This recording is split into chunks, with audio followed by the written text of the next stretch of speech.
ಅಧ್ಯಾಯ 4. ಸೀತೆ. ಬೆಳಿಗ್ಗೆ ಚಿನ್ನಯ್ಯನು ಕುಂಬಾರ ನಂಜನಿಗೆ ಮೀನು ಬೇಟೆಗೆ ಬರಲು ಹೇಳಿ ಬಂದು ಮನೆಯ ಹೆಬ್ಬಾಗಿಲನ್ನು ಪ್ರವೇಶಿಸುತ್ತಿದ್ದಾಗ ಯಾರೋ ತನ್ನ ಹೆಸರನ್ನು ಕೂಗಿ ಕರೆದಂತಾಗಿ ತಿರುಗಿ ನೋಡಿದನು. ಅವನ ತಾಯಿ ಗೌರಮ್ಮನವರು ದನದ ಕೊಟ್ಟಿಗೆಯಿಂದ ಹಾಲು ತುಂಬಿದ್ದ ಹಿತ್ತಾಳೆಯ ತಂಬಿಗೆಯೊಂದನ್ನು ಒಂದು ಕೈಯಲ್ಲಿ ಹಿಡಿದುಕೊಂಡು ಬರುತ್ತಿದ್ದರು. ಅವರ ಅಂಗಾಲು ಮೇಗಾಲು ಬೆರಳ ಸಂದುಗಳಲ್ಲಿ ಹಸಿಹಸಿಯಾದ ಹಸುರು ಮಿಶ್ರವಾದ ಕರಿ ಬಣ್ಣದ ಸೆಗಣಿ ಮೆತ್ತಿಕೊಂಡಿತ್ತು. ಸೀರೆಯನ್ನು ಸ್ವಲ್ಪ ಮೇಲೆತ್ತಿ ಕಟ್ಟಿಕೊಂಡಿದ್ದುದರಿಂದ ದಂತದ ಬಣ್ಣದ ಕಾಲುಗಳ ಕೆಳಭಾಗವು ಸೆಗಣಿಯ ಬಣ್ಣಕ್ಕೆ ತಾರತಮ್ಯವಾಗಿತ್ತು. ಹೆಜ್ಜೆ ಇಟ್ಟಂತೆಲ್ಲ ಅವರ ಕೈಗಳ ಕಡಗ ಮತ್ತು ಬಳೆಗಳಿಂದ ಹೊರಹೊಮ್ಮುತ್ತಿದ್ದ ಝಣತ್ಕಾರವು ಚಿನ್ನಯ್ಯನ ಮನಸ್ಸಿಗೆ ತಾಯಿಯ ಪ್ರೀತಿಯ ಮಹಿಮೆಯನ್ನು ಸಾರುವ ಡಿಂಡಿಮದಂತಿತ್ತು. ಗೌರಮ್ಮನವರೇನೋ ನೋಡುವುದಕ್ಕೆ ಲಕ್ಷಣವಾಗಿದ್ದರು, ಆದರೆ ಚಿನ್ನಯ್ಯನ ದೃಷ್ಟಿಗೆ ಬಿದ್ದುದು ತಾಯಿಯ ಪವಿತ್ರತೆ, ಸೌಂದರ್ಯವಲ್ಲ.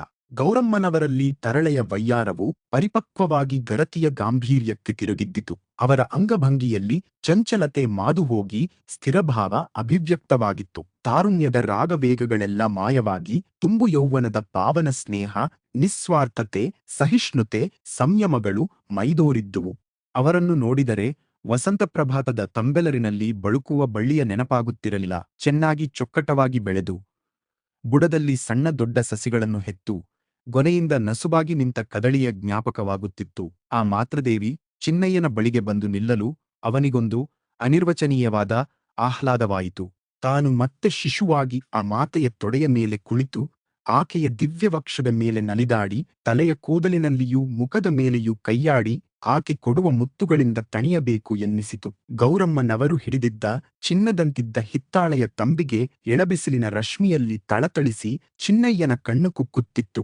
ಅವರು ಮುಂಗೈ ಮೇಲೆ ಕುಚ್ಚಿಸಿಕೊಂಡಿದ್ದ ಲತಾಕಾರದ ಹಚ್ಚೆಯ ನಸುಹಸುರು ಬಣ್ಣವು ಅವರ ಗೌರವರ್ಣಕ್ಕೊಂದು ಆಭರಣವಾಗಿ ತೋರುತ್ತಿತ್ತು. ಚಿನ್ನಯ್ಯನು ನವೀನನಾದುದರಿಂದ ಹಚ್ಚೆ ಕುಚ್ಚಿಸಿಕೊಳ್ಳುವುದು ಅನಾಗರಿಕ ಪದ್ಧತಿಯೆಂದು ಭಾವಿಸಿ ತನ್ನ ತಂಗಿ ಮೊದಲಾದವರಿಗೆ ಅದನ್ನು ತಪ್ಪಿಸಿದ್ದರೂ ತನ್ನ ತಾಯಿಯ ಕೈಯಲ್ಲಿದ್ದ ಹಚ್ಚೆ ಆತನಿಗೆ ಸಂತೋಷಪ್ರದವಾಗಿತ್ತು.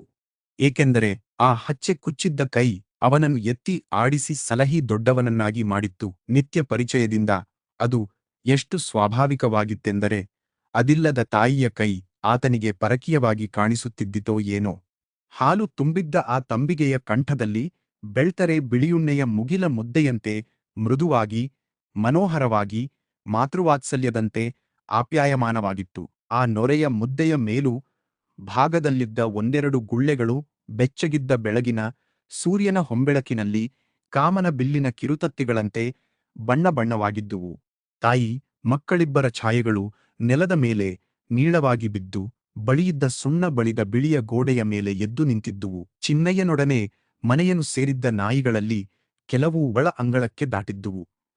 ಕೆಲವು ಹೊರಗೆ ಬಿಸಿಲಿನಲ್ಲಿ ಹಾಯಾಗಿ ಮಲಗಿ ತಮ್ಮನ್ನು ಪೀಡಿಸುತ್ತಿದ್ದ ನೊಣಗಳನ್ನು ಚಿಮ್ಮಿ ಚಿಮ್ಮಿ ಹಾರಿ ಬಾಯಿ ಹಾಕಿ ಅಟ್ಟಿಕೊಳ್ಳುತ್ತಿದ್ದುವು. ರೂಬಿ ಮುಂಗಾಲೂರಿ ಹಿಗಾಲ ಮೇಲೆ ಕುಳಿತು ತಾಯಿ ಮಕ್ಕಳ ಮುಖದ ಕಡೆಗೆ ಕುತೂಹಲನಯನವಾಗಿ ನೋಡುತ್ತಾ ಅವರಾಡುತ್ತಿದ್ದ ಮಾತುಗಳನ್ನು ತಿಳಿದುಕೊಳ್ಳಲು ಪ್ರಯತ್ನಿಸುವಂತಿತ್ತು. ನೆಳಲಿನಲ್ಲಿ ಅದರ ಲಾಂಗೂಲದ ಹರ್ಷಪ್ರದರ್ಶನ ಚಲನೆ ಲಿಖಿತವಾಗಿತ್ತು. ಬಹುಶಃ ಗೌರಮ್ಮನವರ ಕೈಲಿದ್ದ ಹಾಲಿನ ಪಾತ್ರೆಗಾಗಿರಬೇಕು. ತಮ್ಮ ಗೌರಮ್ಮನವರು ಮಗನನ್ನು ಕರೆಯುತ್ತಿದ್ದುದು ಹಾಗೆ ಒಂದು ಕೆಲ್ಸ ಮಾಡಿಕೊಡೇಕಲ್ಲ. ತಾಯಿಯ ಮುಖದಲ್ಲಿ ಅಹೇತುಕ ಹರ್ಷದ ಕಿರುನಗೆಯೊಂದು ಸುಳಿದಾಡಿ ತಾಂಬೂಲದಿಂದ ದಾಡಿಮ ಬೀಜಗಳಂತೆ ಕೆಂಪಾಗಿದ್ದ ಅವರ ದಂತಪಂಕ್ತಿಯ ಸ್ವಲ್ಪ ಭಾಗ ಗೋಚರವಾಯಿತು. ಏನು ಹೇಳಬಾರದೆ? ನೀನು ಮಾಡಿಕೊಡೇನೆ ಅಂದ್ರೆ ಹೇಳೀನಪ್ಪಾ. ಹೇಳು ಅಂದ್ರೆ? ತಾಯಿ ಮಕ್ಕಳಿಬ್ಬರೂ ಸಂಭಾಷಣೆಯನ್ನು ಸವಿಯುತ್ತಿದ್ದರು. ಆ ಸವಿ ಗೋಸ್ಕರವೇ ಅದು ಪ್ರಾರಂಭವಾಗಿದ್ದಂತೆಯೂ ತೋರುತ್ತಿತ್ತು. ಗೌರಮ್ಮನವರ ವಿಳಂಬವೇನೋ ಅದಕ್ಕೆ ಪ್ರಬಲವಾದ ಸಾಕ್ಷಿಯಾಗಿತ್ತು. ಕಾಳಗೆ, ಹೇಳಿ ಹಿತ್ತಲಿಂದ ಸ್ವಲ್ಪ ಹರುವೆ ಸೊಪ್ಪು ತರಿಸಿ ಕೊಡ್ತೀಯ? ನೀನೇ ಹೇಳವ್ವಾ ತಾನೆ. ನಾ ಹೇಳಿದರೆ ಎಲ್ ಕೇಳ್ತಾನೋ? ಕೇಳದೆ ಏನು ಒಲ್ಲೆ ಅಂತಾನೆ. ಚಿನ್ನಯ್ಯನಿಗೆ ಮಾತಿನ ಮರ್ಮ ಗೊತ್ತಾಗಲಿಲ್ಲ. ಮಾತಿಗಾಗಿಯೇ ತಾಯಿಗೆ ಹರುವೆ ಸೊಪ್ಪು ಬೇಕಾಗಿತ್ತೆಂಬುದು ಅವನಿಗೆ ಹೊಳೆಯದೆ ಹೋಯಿತು. ಆ ವಿಷಯವೂ ಕ್ಷುದ್ರವೆಂದು ಪರಿಗಣಿಸಿ ಬೇರೆ ಮಾತು ಎತ್ತಿದನು. ಅದಿರಲಿ, ಮಧ್ಯಾಹ್ನ ಹೂವಯ್ಯ ರಾಮಯ್ಯ ಮೈಸೂರಿಂದ ಬಾರೆ. ಚಿನ್ನಯ್ಯನ ಅರ್ಥವು ಊಟದಲ್ಲಿ ಏನಾದರೂ ವಿಶೇಷವಾಗಲಿ ಎಂಬುದಾಗಿತ್ತು. ತಾಯಿಗೂ ಅದು ಗೊತ್ತಾಯಿತು. ಯಾರು ಹೇಳಿದರು ನಿನಗೆ ಎಂದು ಗೌರಮ್ಮ ಸ್ವಲ್ಪ ಉತ್ಸಾಹದಿಂದಲೇ ಕೇಳಿದರು. ಯಾರೂ ಹೇಳಲಿಲ್ಲ. ಕಾನೂರಿನ ಗಾಡಿ ರಸ್ತೆಯಲ್ಲಿ ಹೋಗ್ತಿತ್ತು. ಕೇಳಿ ತಿಳಿದೆ. ನಾನೀಗ ಬೈಲುಕೆರೆಗೆ ಮಿಯಾನು ಹೊಡೆಯಲು ಹೋಗ್ತೀನಿ. ಬೇಗ ಕಾಫಿ ತಿಂಡಿ ಕೊಡು. ಕಾಫಿ ತಿಂಡಿ ಆಗಲೇ ಆಗಿದೆ. ನೀನೇ ಬರಲಿಲ್ಲ. ಅಷ್ಟರಲ್ಲಿ ಪಕ್ಕದಲ್ಲಿ ತೋಟದ ಬೇಲಿಯಲ್ಲಿದ್ದ ಗುಲಾಬಿ ಗಿಡಗಳ ಪೊದೆಯಿಂದ ಅಣ್ಣಯ್ಯ, ಇಲ್ಲಿ ಸ್ವಲ್ಪ ಬಾ ಎಂಬ ಇಂಪಾದ ಕರೆ ಕೇಳಿಸಿತು. ತಾಯಿ ಮಕ್ಕಳಿಬ್ಬರೂ ತಿರುಗಿ ನೋಡಿದರು. ಸೀತೆ ಗುಲಾಬಿಯ ಪೊದೆಯ ಬಳಿ ಕೈಯಲ್ಲಿ ಒಂದೆರಡು ಹೂವುಗಳನ್ನು ಹಿಡಿದು ನಗುತ್ತ ನಿಂತಿದ್ದಳು. ಪಕ್ಕದಲ್ಲಿ ಅವಳ ಪುಟ್ಟ ತಂಗಿ ಲಕ್ಷ್ಮಿ ಅಕ್ಕನ ಸೀರೆಯ ನಿರಿಗಳನ್ನು ಭದ್ರವಾಗಿ ಹಿಡಿದು ನಿಂತಿದ್ದಳು. ಗೌರಮ್ಮನವರು, ಅಯ್ಯೋ, ಇವಳ ದೆಸೆಯಿಂದ ಆಗೋದಿಲ್ಲ. ಅವಳನ್ಯಾಕೆ ಅಲ್ಲಿಗೆ ಕರಕೊಂಡು ಹೋಗಿದ್ದು? ಹಾವು ಗೀವು ಇದ್ದಾವ ಅಂದರೆ ಕೇಳೋದಿಲ್ಲ. ನಾನೇನು ಸಾಯಲಿ? ಅಮ್ಮ, ಅವಳನ್ನು ಎತ್ತಿಕೊಂಡು ಬಾರೋ ಎಂದು ಮಗನಿಗೆ ಬೆಸಸಿ ಹೆಬ್ಬಾಗಿಲನ್ನು ದಾಟಿ ಒಳಗೆ ಹೋದರು. ಚಿನ್ನಯ್ಯನು ತಂಗಿಯ ಬಳಿಗೆ ಹೋದನು. ಲಕ್ಷ್ಮಿ ಅಣ್ಣಯ್ಯ ಬಂದುದನ್ನು ಕಂಡು ತಾನು ಮನೆಯಿಂದ ಅಷ್ಟು ದೂರ ಹೋಗಿದ್ದು ಸಾಹಸಕ್ಕಾಗಿಯೋ ಎಂಬಂತೆ ನಗುತ್ತಾ ಅವನಲ್ಲಿಗೆ ಓಡಿ ಬರುವ ಸಂಭ್ರಮದಲ್ಲಿ ಲಂಗಕ್ಕೆ ಕಾಲು ಸಿಕ್ಕಿಸಿಕೊಂಡು ಹಸುರು ಹುಲ್ಲಿನ ಮೇಲೆ ಬಿದ್ದು ಅಳತೊಡಗಿದಳು. ಚಿನ್ನಯ್ಯ ಓಡಿ ಹೋಗಿ ಅವಳನ್ನು ಎತ್ತಿಕೊಂಡು ಸಮಾಧಾನ ಪಡಿಸಿದನು. ಅಲ್ಲಿಂದ ಸೀತೆಯ ಬಳಿಗೆ ಹೋಗುತ್ತಾ ಯಾಕೆ ಕರೆದಿದ್ದು ಎಂದನು.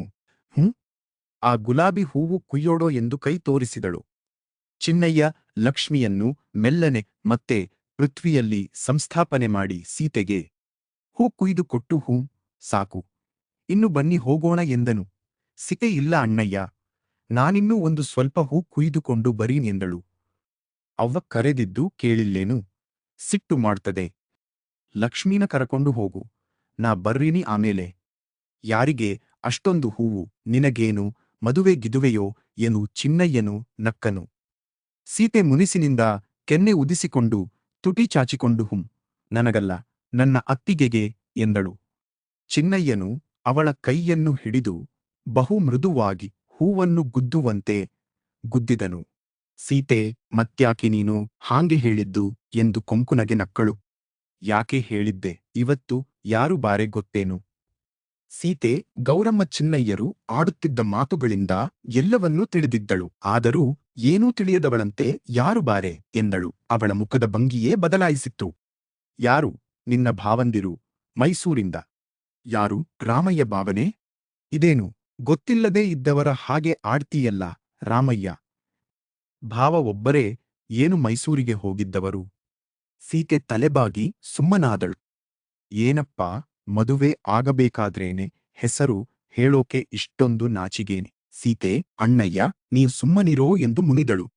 ಅಲ್ಲ, ಮತ್ತೆ ಮದುವೆಯಾಗೋಕೆ ಮುಂಚೆನೇ ಹೆಸರು ಹೇಳೋಕೆ ನಾಚಿಯಲ್ಲ.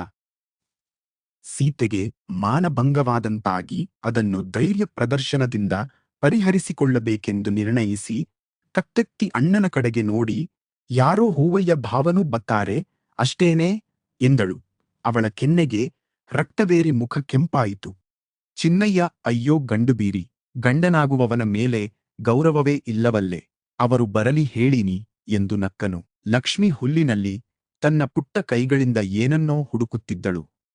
ಒಂದು ಸೀತೆಗೆ ಕತ್ತರಿಯ ನಡುವೆ ಸಿಕ್ಕಂತಾಯಿತು. ಕಣ್ಣುಗಳಿಂದ ನೀರು ಹೊಮ್ಮಿ ಕೆನ್ನೆಗಳ ಮೇಲೆ ಹರಿದುವು. ಚಿನ್ನಯ್ಯನು ತೃಪ್ತನಾದಂತಾಗಿ, ಲಕ್ಷ್ಮೀ ಬಾರೆ ಮನೆಗೆ ಹೋಗೋಣ ಎಂದು ಹೇಳುತ್ತಾ ಅವಳನ್ನು ಎತ್ತಿಕೊಳ್ಳಲು ಹೋದನು. ಲಕ್ಷ್ಮಿ ನಾನೊಲ್ಲೆ ಎಂದು ಅಳತೊಡಗಿದಳು. ಆದರೂ ಚಿನ್ನಯ್ಯ ಬಲಾತ್ಕಾರದಿಂದ ಅವಳನ್ನು ಎತ್ತಿಕೊಂಡು ಮನೆಗೆ ಹೋದನು. ಸೀತೆ ತಲೆಬಾಗಿ ಕಂಬನಿಗರೆಯುತ್ತಲೇ ನಿಂತಿದ್ದಳು. ಸೀತೆಯ ಕಂಬನಿಗಳಿಗೆ ನಿಜವಾದ ಕಾರಣ ದುಃಖವಾಗಿರಲಿಲ್ಲ. ಯಾರಾದರೂ ಆ ಕಂಬನಿಗಳನ್ನೇ ಪ್ರಶ್ನಿಸಿದ್ದರೆ ಅವು ಹೇಳುವ ಕಥೆ ಬೇರೆಯಾಗಿರುತ್ತಿತ್ತು. ಪ್ರಾಯಶಃ ಒಂದು ಕಂಬನಿ ನಾನು ನಾಚಿಕೆಯಿಂದ ಬಂದೆ ಎನ್ನುತ್ತಿತ್ತು. ಇನ್ನೊಂದು ನಾನು ಅಭಿಮಾನ ಭಂಗವಾದುದರಿಂದ ಬಂದೆ ಎನ್ನುತ್ತಿತ್ತು. ಮತ್ತೊಂದು ನಾನು ಬಿಂಕದ ಪರಿಣಾಮ ಎನ್ನುತ್ತಿತ್ತು. ಮಗುದೊಂದು ನಾನು ಹರ್ಷಾಶ್ರು ಎನ್ನುತ್ತಿತ್ತು. ಅಂತೂ ಚಿನ್ನಯ್ಯನು ಹೋದ ತುಸು ಹೊತ್ತಿನಲ್ಲಿಯೇ ನಾಚಿಕೆ, ಅಭಿಮಾನ ಬಿಂಕಗಳೆಲ್ಲವೂ ವೈಶಾಖ ಮಧ್ಯಾಹ್ನದ ಕಡುನೀಲಿ ಬಾನಿನಲ್ಲಿ ತುಂಡುಮೋಡವು ಮೆಲ್ಲಗೆ ಕರಗಿ ಲೀನವಾಗುವಂತೆ ಮಾಯವಾಗಿ ಹರ್ಷನೀಲವೊಂದೇ ಸರ್ವವ್ಯಾಪಿಯಾಗಿ ಸ್ಥಿರವಾಯಿತು. ಪೃಥ್ವಿ ಸುಂದರಿಯ ದಿಗಂತಾಧರದಲ್ಲಿ ಉಷಕ್ಕಾಲದ ಮಂದಹಾಸವು ಮೈದೋರುವಂತೆ ಸೀತೆಯ ಗುಲಾಬಿ ಚೆಂದುಟಿಗಳಲ್ಲಿ ಕಿರುನಗೆ ಮೂಡಿ ಕೆನ್ನೆಗಳ ಮೇಲೆ ತೆರೆತೆರೆಯಾಗಿ ಪ್ರವಹಿಸಿ ಮುಖಮಂಡಲವನ್ನು ಪ್ರಸನ್ನವಾಗಿ ಮಾಡಿತು. ಮುಖಪ್ರಸನ್ನತೆಗೆ ಮನಪ್ರಸನ್ನತೆ ಕಾರಣವಾಗಿತ್ತು. ಆಕೆಯ ಮನದಲ್ಲಿ ಹೂವಯ್ಯನ ಸುಂದರ ಮೂರ್ತಿ ಆವಿರ್ಭವಿಸಿತ್ತು.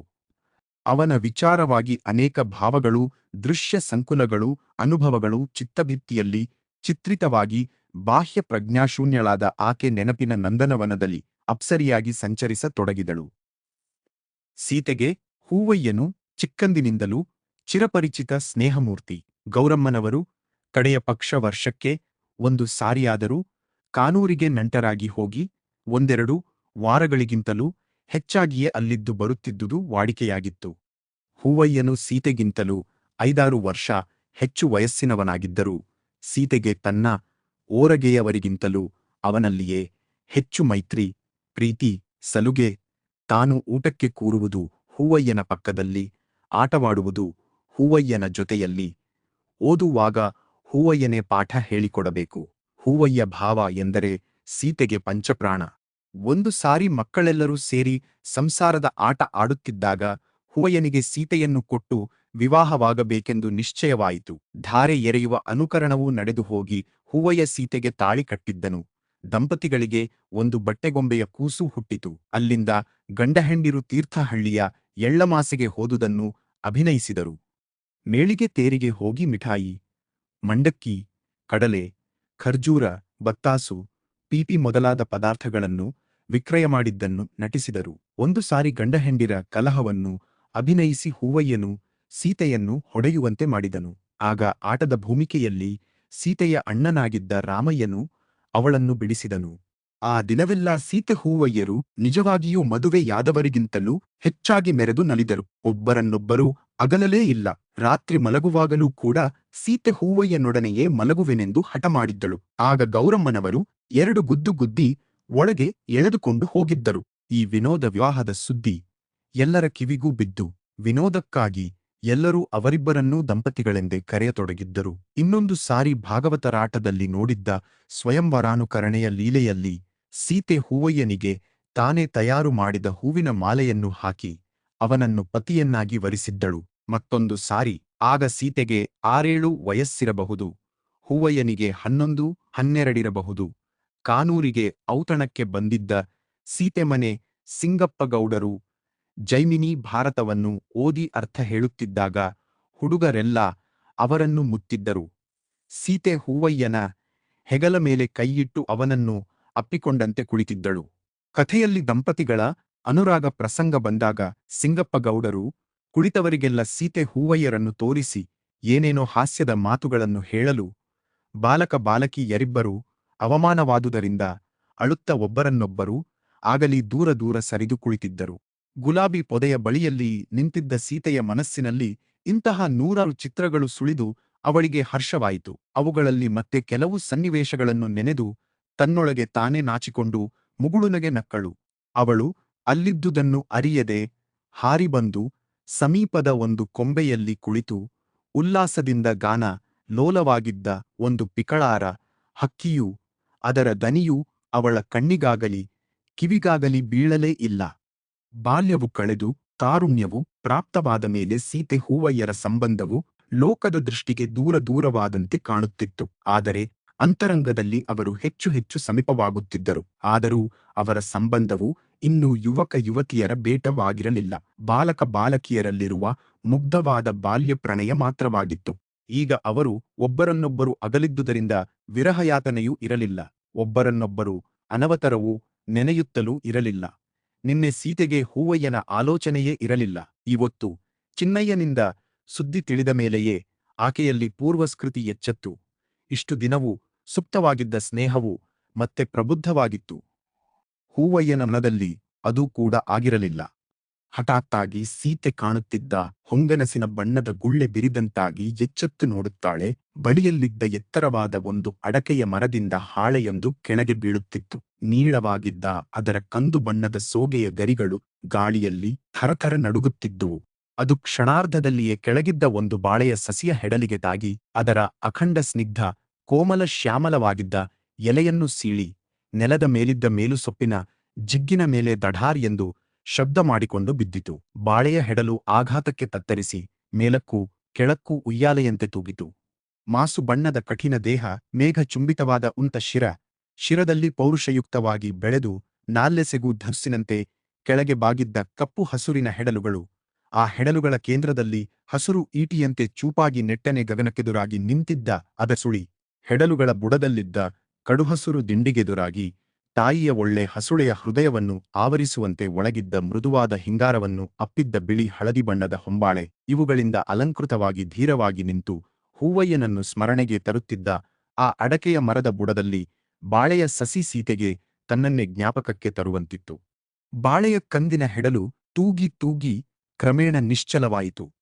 ಅಣ್ಣನಿಗೆ ಹೇಳಿದ್ದಂತೆ ಸೀತೆ ಹೂ ಕುಯ್ಯಲಿಲ್ಲ. ವಸಂತದ ಮಂದಪವನನು ಉದ್ಯಾನದ ಕುಸುಮ ಕುಂಜಗಳಲ್ಲಿ ಲಲಿತ ಗಮನದಿಂದ ಸಂಚರಿಸುವಂತೆ ಅವಳು ಸ್ವಲ್ಪ ಉತ್ಕಂಠಿತ ಭಾವದಿಂದ ಬಣ್ಣದ ಸೀರೆಯ ನಿರಿ ಸದ್ದು ಮಾಡಿ ಬಳುಕುವಂತೆ ತೇಲಿ ನಡೆದು ಮನೆಯ ಹೆಬ್ಬಾಗಿಲನ್ನು ಪ್ರವೇಶಿಸುತ್ತಿದ್ದಾಗ ಕೊಟ್ಟಿಗೆಯೆಡೆ ತಾಯಿದನ ಮೈ ನೆಕ್ಕುತ್ತಿದ್ದ ಎಳಗರುವೊಂದು ಸೀತೆಯನ್ನೇ ಎವೆಯಿಕ್ಕದೆ ನೋಡುತ್ತಿತ್ತು. ಸೀತೆ ಕಾಲು ತೊಳೆದುಕೊಂಡು ಹೂಗಳನ್ನು ತನ್ನ ಕೊಠಡಿಯಲ್ಲಿಟ್ಟು ಅಡುಗೆ ಮನೆಗೆ ಹೋದಾಗ ಗೌರಮ್ಮನವರು ಹೋಳಿಗೆ ಮಾಡುವ ಸನ್ನಾಹದಲ್ಲಿದ್ದರು. ಚಿನ್ನಯ್ಯನು ತಿಂಡಿ ಪೂರೈಸಿ ಕಾಫಿ ಕುಡಿಯುತ್ತಿದ್ದವನು ಹೂ ಕುಯ್ತಾಯ್ಕೆ ಎಂದು ತಂಗಿಯ ಕಡೆಗೆ ವ್ಯಂಗ್ಯವಾಗಿ ನೋಡಿ ನಕ್ಕನು. ಸೀತೆ ಹುಬ್ಬು ಗಂಟು ಹಾಕಿ ಮಾತಾಡದೆ ತಾಯಿಗೆ ಕೆಲಸದಲ್ಲಿ ನೆರವಾದಳು.